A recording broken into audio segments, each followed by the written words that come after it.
and gentlemen, thank you. A very warm welcome to Dovecot, to the South Gallery, and in particular to Amanda Gain, who has curated the remarkable Northlands show next door, which I'm sure you've all had the pleasure of seeing more than once, and to Geoffrey Mann, the creator of that extraordinary and exquisite and well-poised work, Poise, past which you will have walked and around which you will have walked many times, I imagine, and to Susanna Beaumont, who we've just been talking about what makes the magic of a place, and the magic of a place such as Northlands is kind of indefinable, but it's magic. And Susanna, I think, has been able to spread some of that magic into this collaboration in Dovecot, as Amanda has through her exhibition making. So enough from me, and a handover to Amanda with thanks, and much looking forward to hearing the magic of this evening. So thank you. Thank you. Thank you very much, David. And may I add a very warm welcome to all of you. It's great to see so many here and so many familiar faces and new faces. I'm chairing the conversation. I'm just going to start with some very exciting housekeeping. The first was, because we have such wonderful attendance, we have changed venue where the acoustics may not be all that is desired. We are going to work very hard to project our voices so you can hear us. But if at any point in the conversation that becomes a problem, can you put up your hand and we'll either slow down and sort of project more. But so I just want to say, be very happy to do that, and apologies if there's any problem. The second is that the artist, Geoffrey Mann, is filming this for his own archive and indeed for Northlands archive. And that includes not just our shots, but shots of the audience. So if there's anybody who objects to being on an archive film, can they please come and say so to Geoff at the end of the evening. If there is a fire alarm, we're not expecting a test at this time of the night, and so can you please go straight out that door, straight out onto the street and muster on the right. If for any reason there is an enormous crush, but I think that's unlikely, you can do the same going that way. And if you require a loo, it's that way.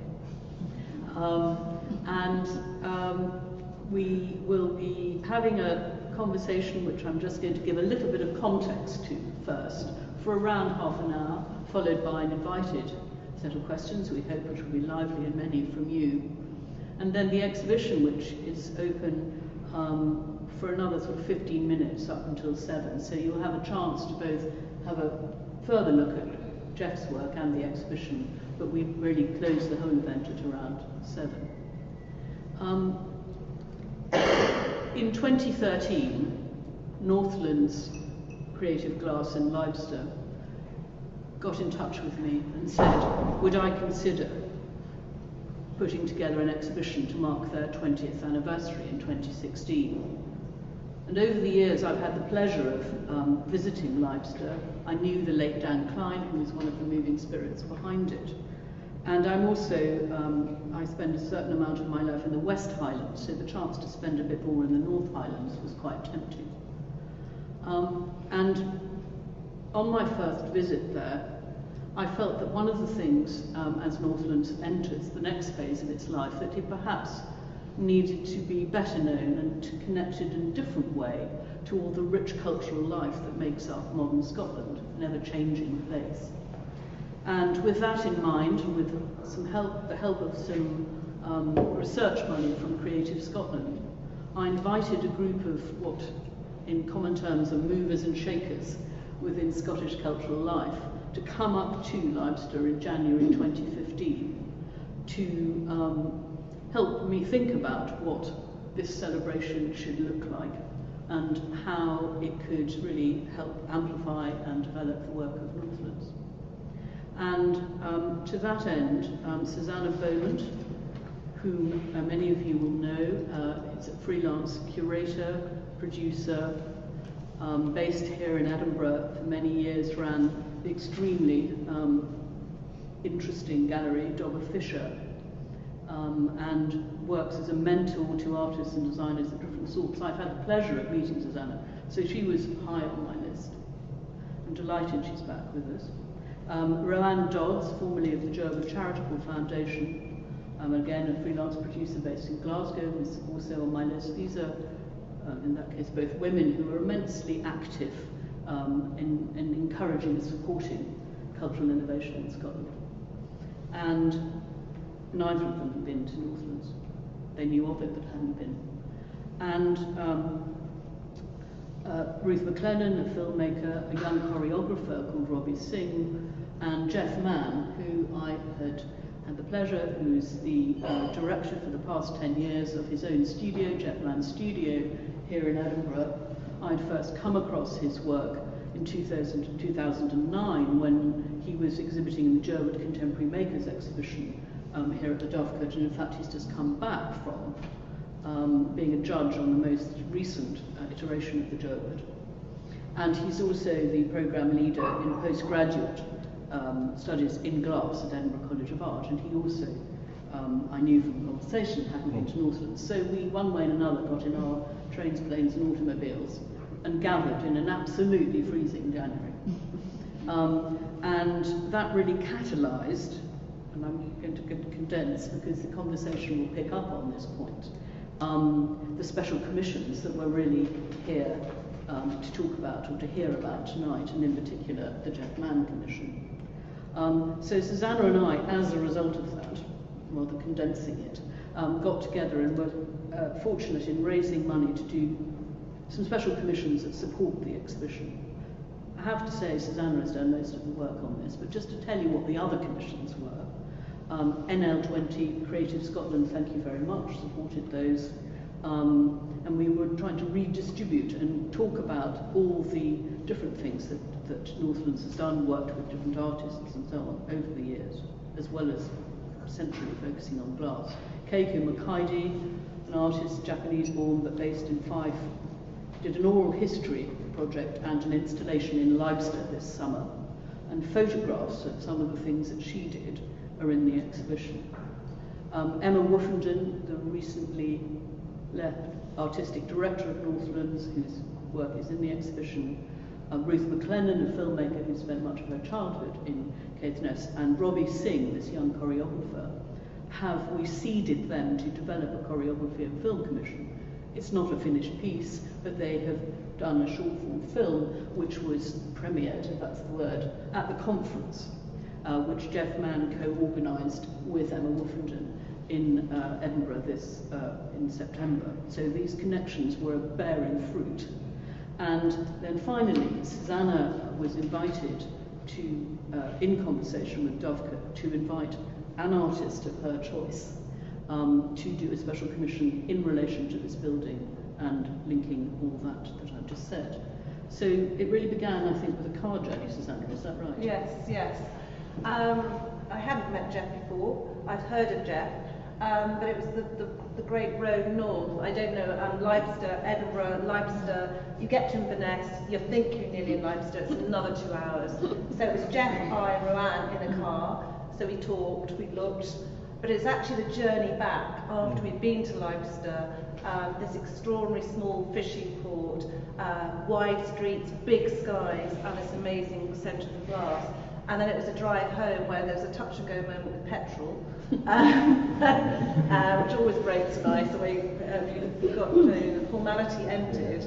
Come on, petrol now. And I think it was that conversation, and I don't know how everybody feels about car journeys. There's something extraordinary about car journeys. You're warm, well, you hopefully were warm, and you're looking out, you're moving, and that ability to talk freely and openly about materials, your career, your life.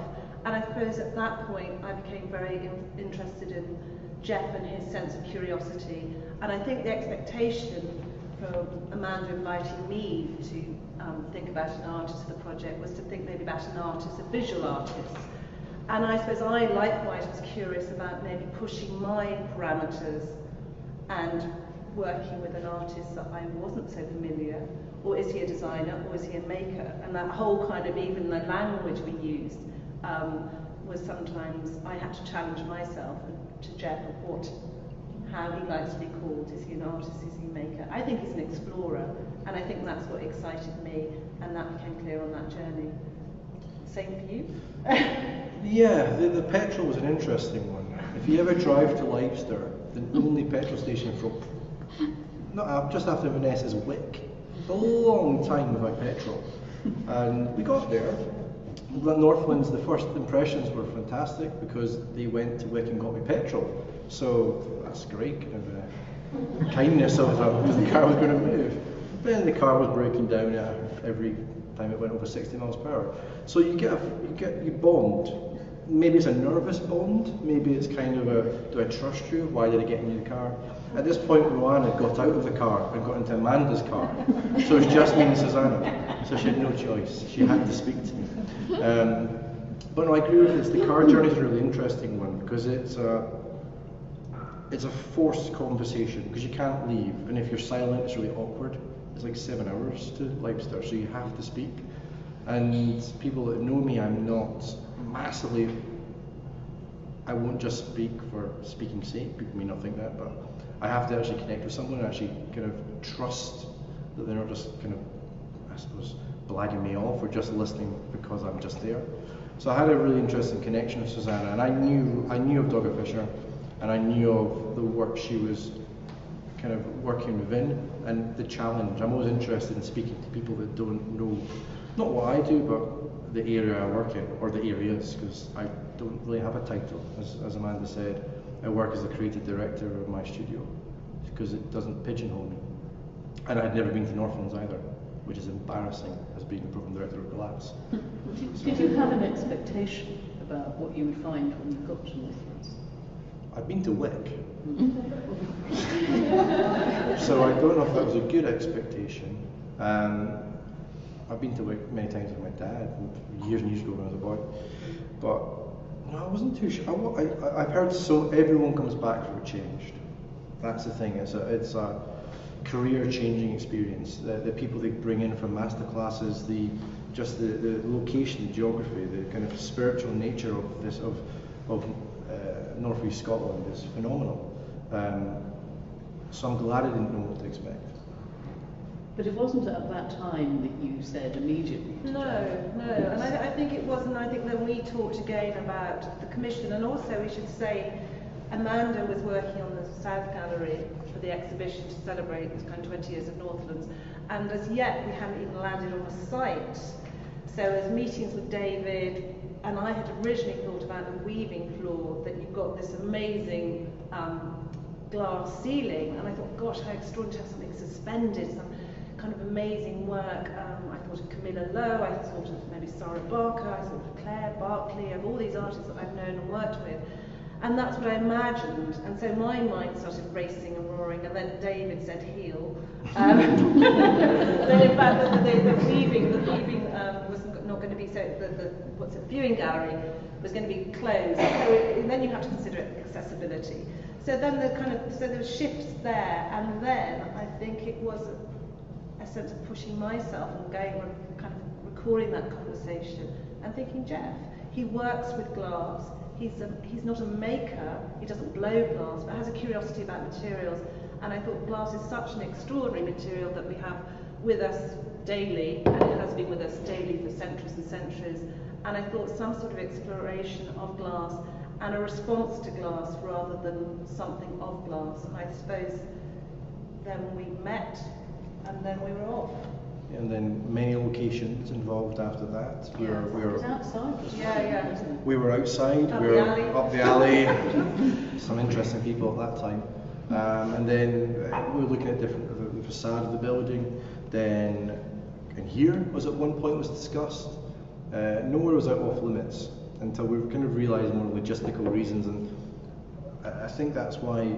Well, logistical wasn't really the reason why the foyer was kind of looked at. Is that it's an unused space for exhibiting, and that's what this was really exciting, is that you kind of expect things to be in other places, but the most obvious place was the foyer. When you walk in, everyone walks past it.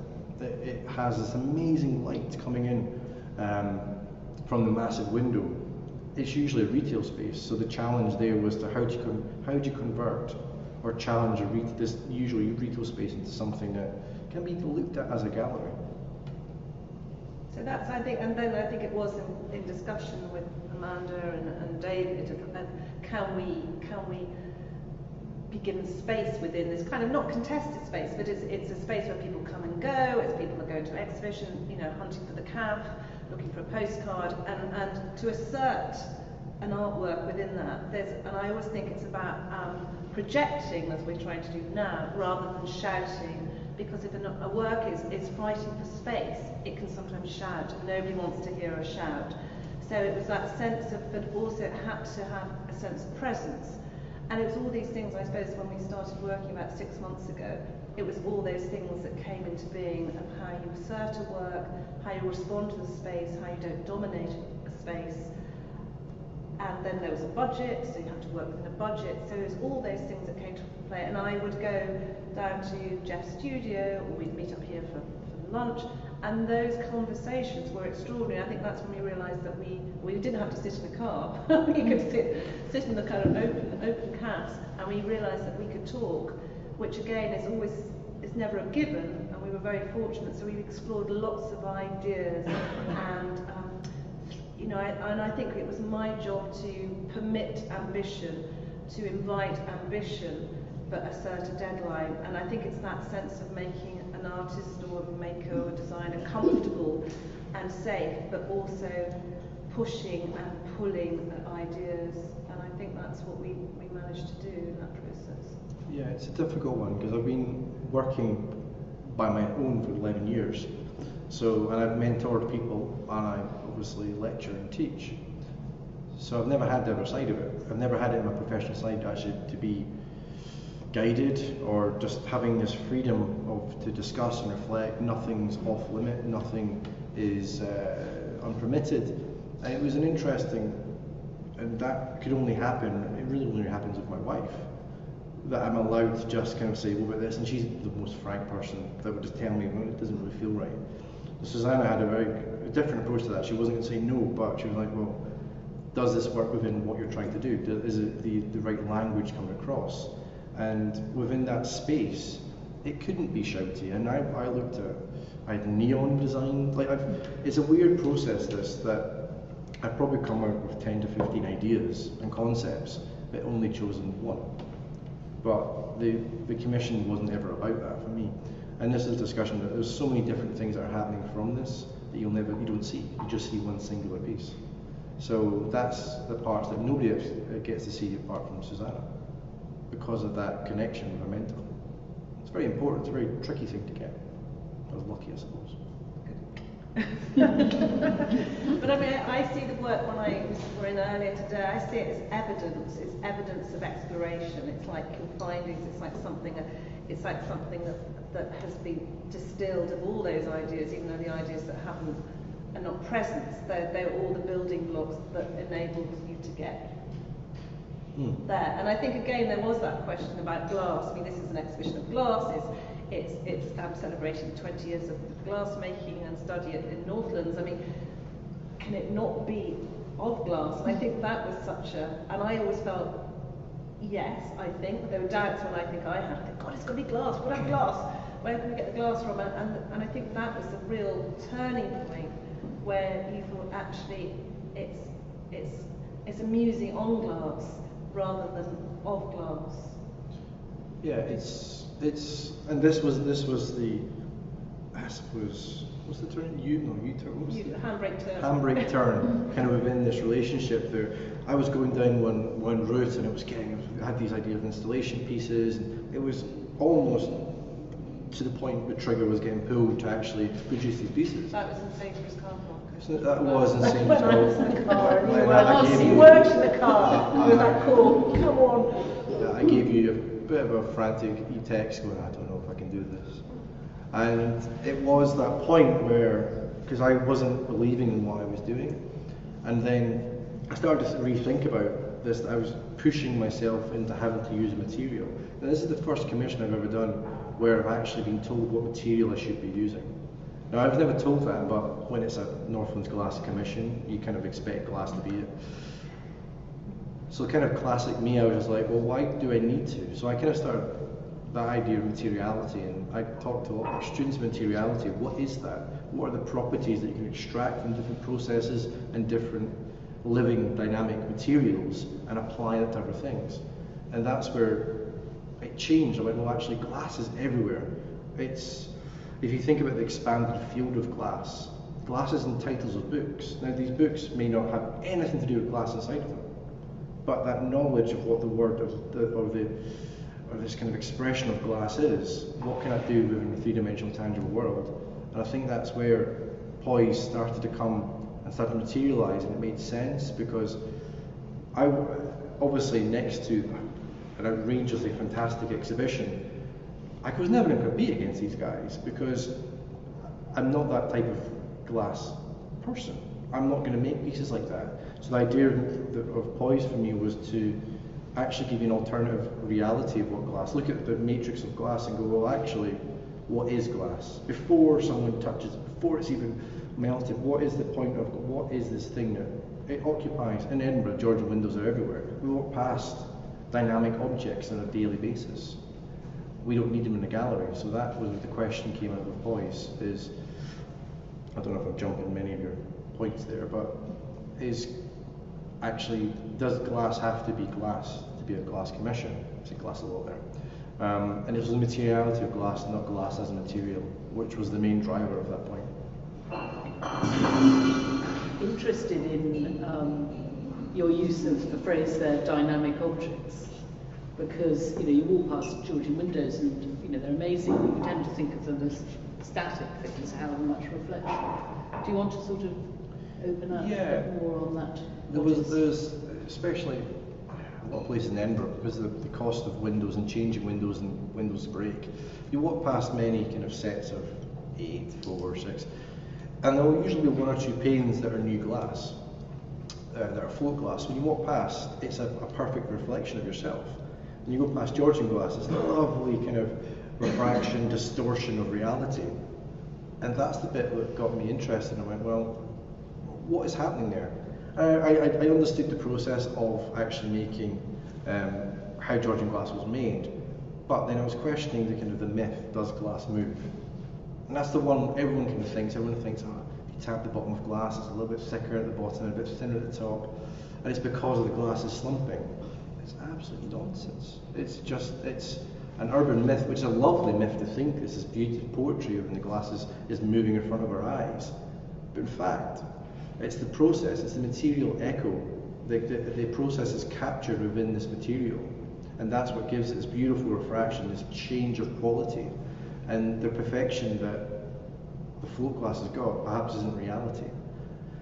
So then I started looking at, well, does glass move? And it does move, but it doesn't move in our lifetime. So, and I might have got this figure wrong, I've forgotten it, but something like 10 to the power of 29. 10 to the power of 29 poises is how much glass moves. Poise is a unit, we should just say, it's a unit of viscosity. So everything's got movement. We live in a world of no absolute zero. If we had absolute zero, we'd all be dead. So what Poise is looking at, things like water is 0.1 or 0.01. So if you think 10 to the power of 29 is a ridiculous number, put it into kind of terms that I actually understood, is that it would take 10 billion years for a 1 meter by 50 centimeter sheet of glass to move 2 angstrom units. It's moving, but it's an object, or it's a material in a solid state that is moving, or it's existing, but it won't move out with our lifetime. So I love this idea of something still continuing, but we're all dead. But interestingly, movement, maybe we should say that movement has always, for a long time, been part of your practice. I mean, an early work that I saw of Jeff's is, I don't know if everybody can remember American Beauty, the great 1998 film, and there's a scene in that where they're kind of bickering over the dinner breakfast table, and Jeff had a table of china, and through that bicker of female, male, child, I think was a child there, voice there, so took the sound and it caused a kind of ripple effect through the china. So the china becomes as if it's moving, but it's solid. I mean, it's that extraordinary tweak maybe, but it is, yeah. and the candelabra again, that sense of looking at movement, an object that is solid, remains solid, but you give it evidence of movement. Would that be? Yeah, it's looking at the space between objects. So we have this piece here, which is a static object, say at 0, and you've got the next point of view when you look at it again is at 1. But what's happening between them? And we don't work in a digital way that way of 1s and 0s, but we work in kind of continuous passage of time. So I was interested in challenging what time is. Time can be, for us, could be this watch, but it could be also events in our life. So a lot of the objects kind of trigger familiarities or unfamiliar familiarities, similar to the crossfire. We've all had an argument in the kitchen. The kitchen seems to be a fantastic place to have an argument, I don't know why. But it seems to be the epicenter of all arguments. And you have these objects in front of you that are innocent bystander. So when you shout across, and the best example is, I can do this because this podium, I don't know how secure it is. If I do that, all that water's moving. Why isn't the glass moving? It's a dynamic object. It's got this dynamic material, it's got this movement inherent into it. So why isn't that moving this similar? Kind of like Jurassic Park and the T-Rex. It's a classic scene. But this is quite an interesting example of what we see doesn't mean that's not what reality is. Cinematographic footage, if we see it 12 frames per second and animations at 30 frames per second, we've missed 18 frames per second what's happening. And it's called the beta movement. So the beta movement is when our knowledge joins the dots. And that's what I'm interested in, is actually the dots, the gap in between, the grey area, the pauses.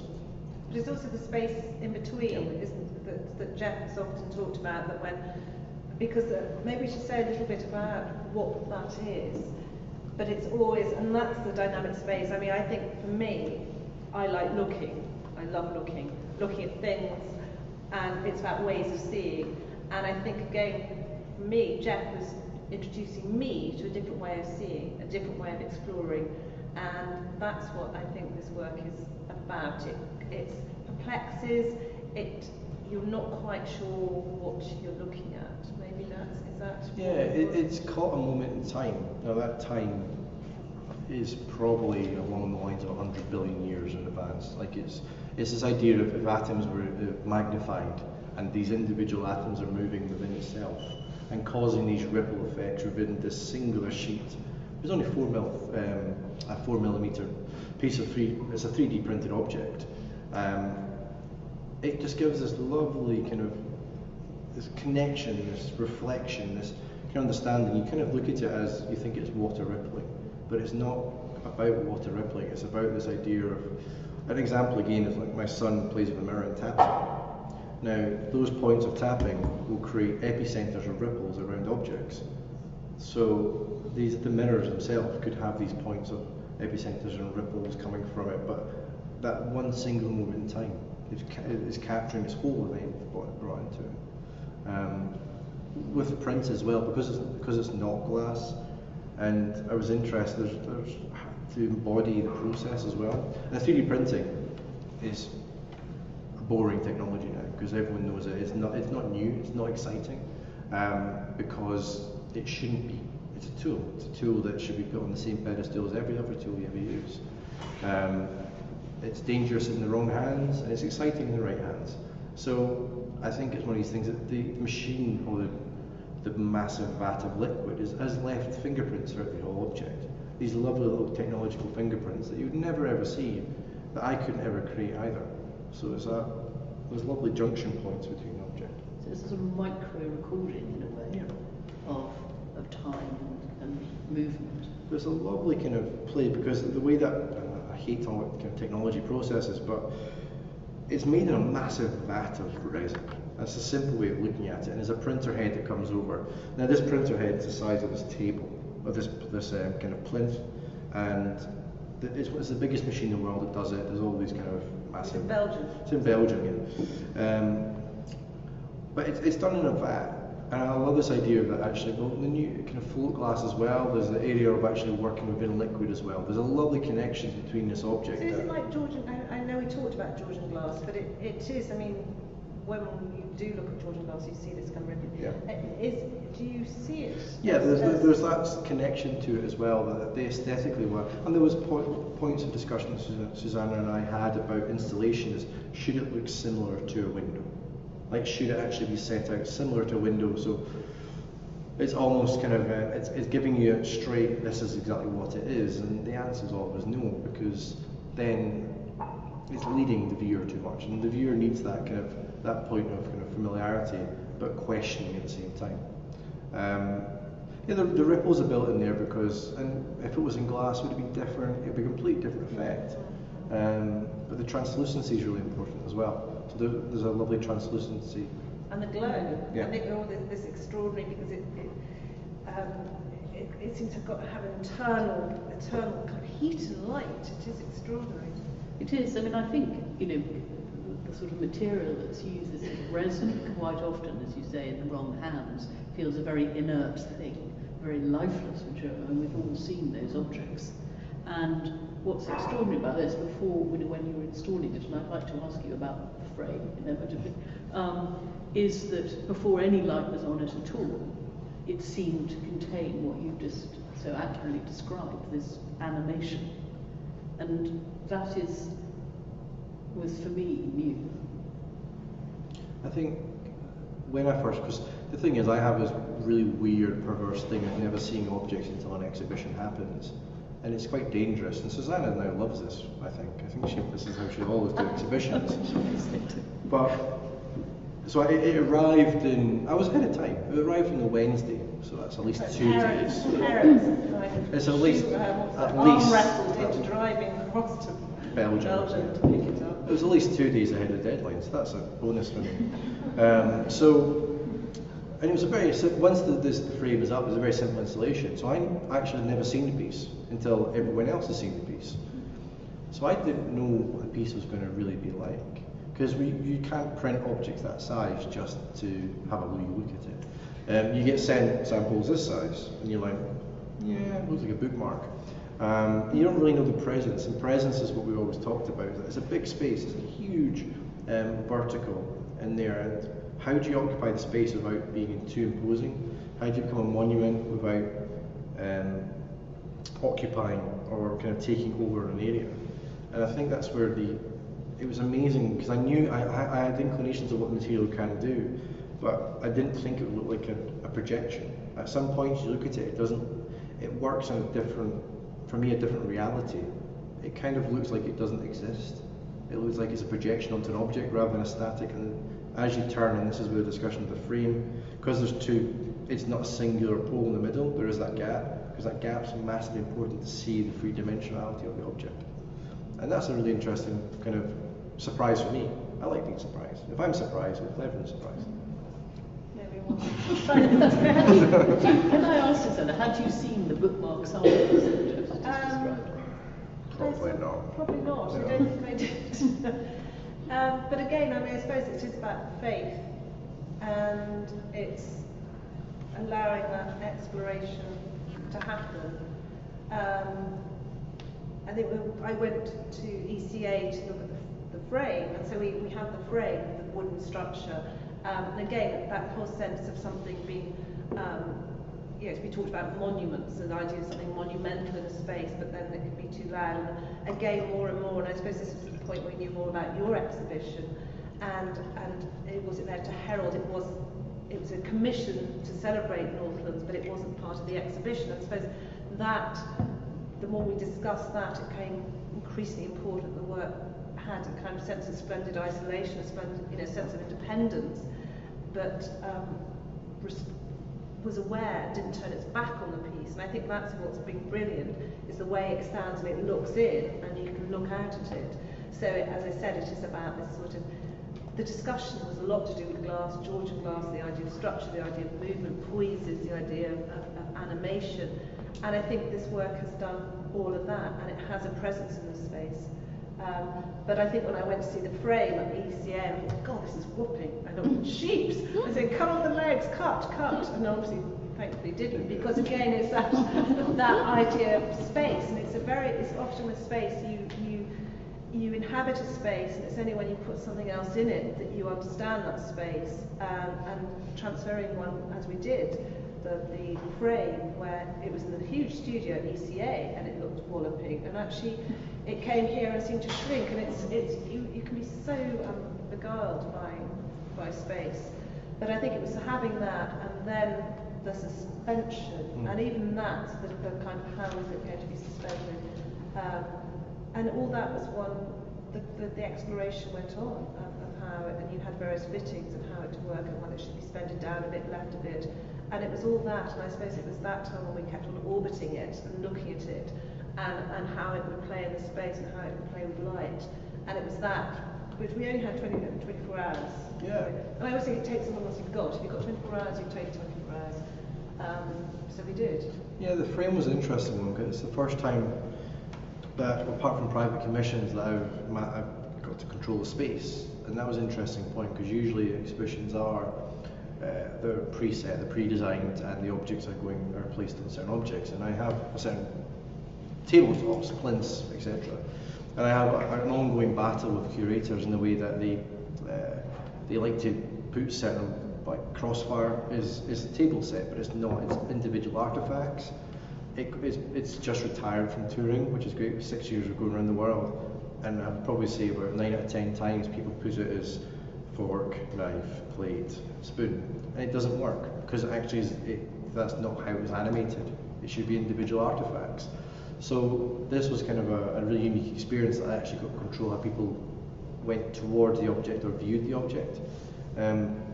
The gallows, as I like to call the stand, it was an interesting one, because it had to be tall, had to be occupying a space, but it couldn't be too imposing, because it's all about the piece. It had to relate and echo and reflect and be sensitive, but still be a 3.5 metre high wooden structure, ash structure. And that was an interesting point, because I'd been working on CAD and made lovely balsa wood models. Architecture would be proud of me. I'd never made anything that big. So when I worked with a very good local carpenter who made the piece, and he made a fantastic job. And I saw it and I was like, oh, because I'd still not had seen the piece. I put a bit of cardboard up to those exact dimensions and hung it and got an understanding of how it works. But that's just a bit of brown corrugated cardboard. So you don't really get the presence of the object and how they relate to each other. And then we had a discussion about footprint. Is that footprint something that do you have enough access to the object? Is it too standoffish? Should it be smaller? So all these kind of areas where you take for granted when you just send a piece of work to a curator and it gets put nice and show, was occupying. And obviously, because it's a foyer, not a gallery space, people walking past it. Trip hazard. Trip hazard. Trip hazard. Now, Trip hazard. it's a massive thing. I've tripped over it. Like, it just happens because you just don't look at your feet when you're an adult. So you just kind of walk on. And also you're looking up towards the object. So the grey boxes in the bottom as well elevate it, highlight the space, they give it a footprint. But also there's that divide, there's that gap that can be brought into the middle that keeps in line with the gap of the side partner as well. So I suppose I'd be interested in inviting one or two questions on the floor. Now this ongoing exploration, Susanna, you are an explorer, and I would have to say that, of course, both Susanna and Geoff explore not only in Scotland but on an international stage through their work and that sort of movement, and you're about to go off to New Orleans in a minute. But now you've had a chance to see it, you say, and have lived with it a bit, or come in and out and seen it. And the question is really for both of you. Can you see where there might be another path opening up for you as a curator, for you as an artist, and perhaps, in working together? Sorry, I was asking whether having had the opportunity to sort of step back for a few weeks after all the intensity of production, they can see either as individuals or as a sort of collaborative team another path opening up for how they work. So that was really the question. Is there something fermenting, however crude or kind of unformed in a way? I think just have to jump into a car and make sure Yeah. it's full tank. It's a new car. It's a new car, it'll be fine. It won't stop, won't break down this time. But I think for me, I've often worked with visual artists, and it's interesting I use visual when I'm saying artists in that sentence. And I suppose increasingly I'm curious about design, and often the conversation with Jeff that he is a designer. Sometimes you say you're a producer, you're a maker, and I actually did Google today, the differences between an artist and a designer, and one said, artists provoke questions and designers deliver answers. I don't much care about divisions, and I think that's what I'd like. Jeff is that echo for me. I'm just curious in the process of making and materials. Sometimes form has function, function has form, sometimes it's an exploration. And I think that's what I find interesting in Jeff's work. So I think that's where I will travel, looking more at making and designing objects, but objects that have a beauty and a sense of material is so important. So I think that's... Notice she didn't say work with me again.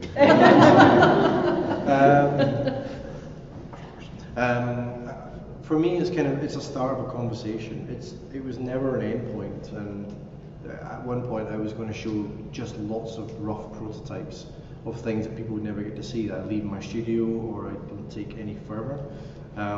It started this thing called Material Echoes, which is something that I'm pushing forward that might become into a curated show of other people's work. It might be publication, don't know. And it's something that I'm really interested in finding, that I'm known for using technology in my work, but I don't want to be known for it. It sounds weird, I don't say I'm a 3D printing artist, Geoffrey Mann. People put these horrible prefixes on me, but that's why I've removed myself from I'm not a glassmaker, I'm not a ceramicist, I'm not a silver, I'm not 3D printing. And I think it's important in that sense that this idea of material exploration, and that's what it is, this is a pause.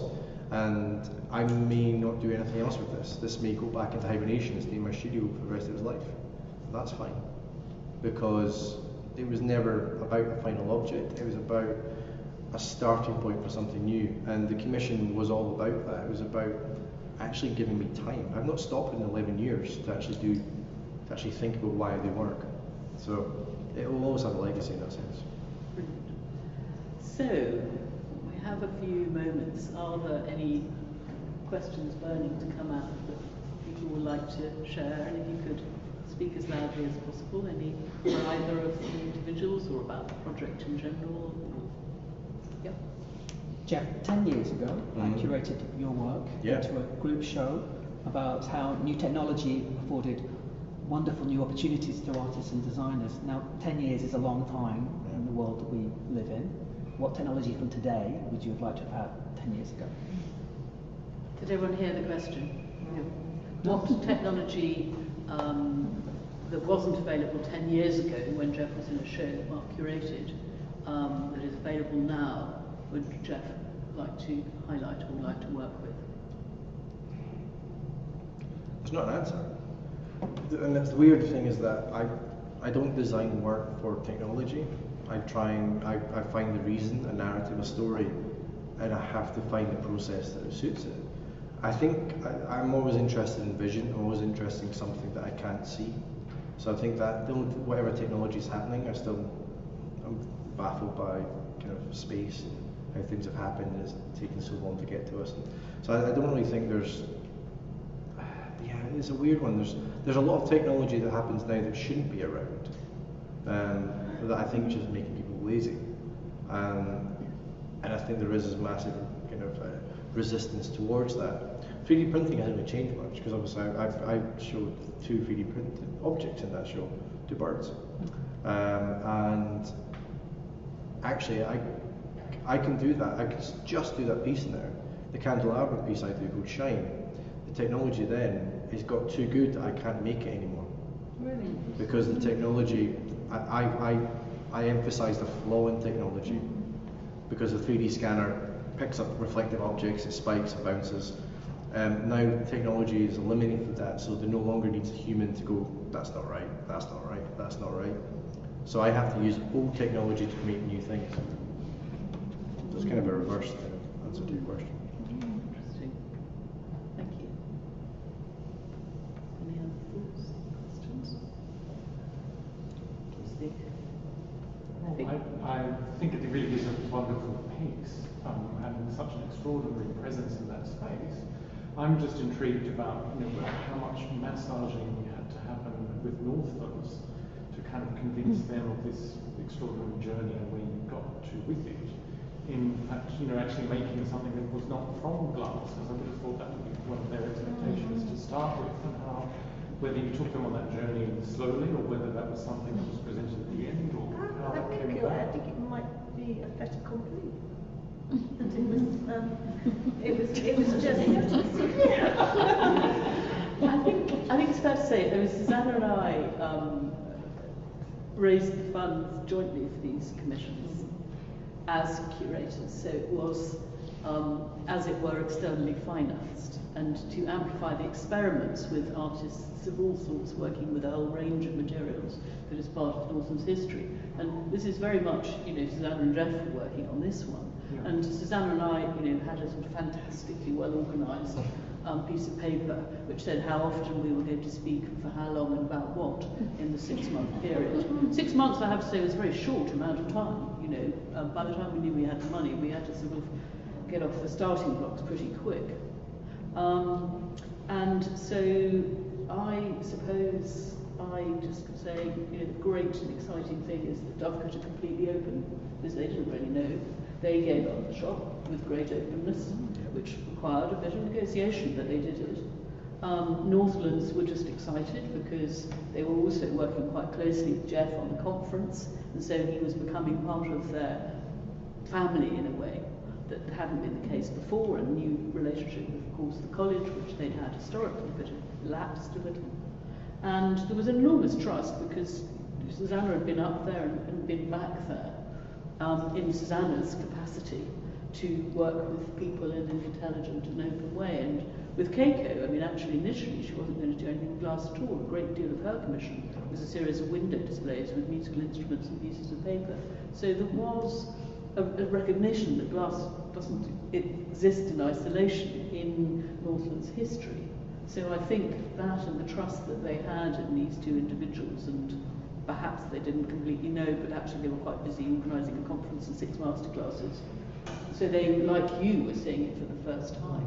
I think glass as an influence, as a conversation. I think that, and I think the 3 commissions showed that there is glass, there are objects, and I keep on picking up this because I got to know glass so much better, but as a vessel, its history, and the way that if we were sitting here 500 years ago, 500 years ago, still had the glass? Not quite 500 years ago. But that sense of... Yeah, we did. Okay, 500 years ago. But no, we would have been very, very smart people if we'd had glass. Oh, we are very smart people. Egyptians. Yes, Egyptians. Yeah, very smart Egyptians. What was I saying? I've been drinking. But I think the conversation was about glass and around glass, and I think that was what the commission showed. Absolutely. And when Robbie Singh, who's a performance and dancer and choreographer, and when he was working with Ruth McLennan and Emma Woofington, they used glass in their film, and it was a vehicle, but I think that's what it is. And I think any material, any language, it's about its diversity and openness to other influences and other kind of interpretations. And I think that's it's the work I produce couldn't have been made without knowing glass, and that's the kind of point that I couldn't have challenged the idea of glass thinking. And glass thinking is you can apply that to anyone, silk thinking or material thinking. You can't challenge it without knowing the foundation. And I think that's kind of an education part that I come from, where I would embed technology into someone's tool set without actually knowing the basics of process prior to that. And that could be from traditional or non-traditional. I wouldn't know that without knowing not just the history, but the feel, the tangibility of glass, from creating something that's very intangible and that will never, none of us, or perhaps will never see what that's doing in anyone's lifetime, even in the Earth's lifetime. Brilliant. Well, thank you very much, both Geoff and Susanna, for that wonderful insight into both the process and object. And because time is ever contracting, and I would love you all to have a chance to have another look at it, because its life here is fleeting, rather like time itself. And that, and the exhibition is open for another 5 minutes or so. So I'd just like you to join me in thanking Dovecot for their generosity in supporting this Creative Scotland again, but Susanna and Geoff.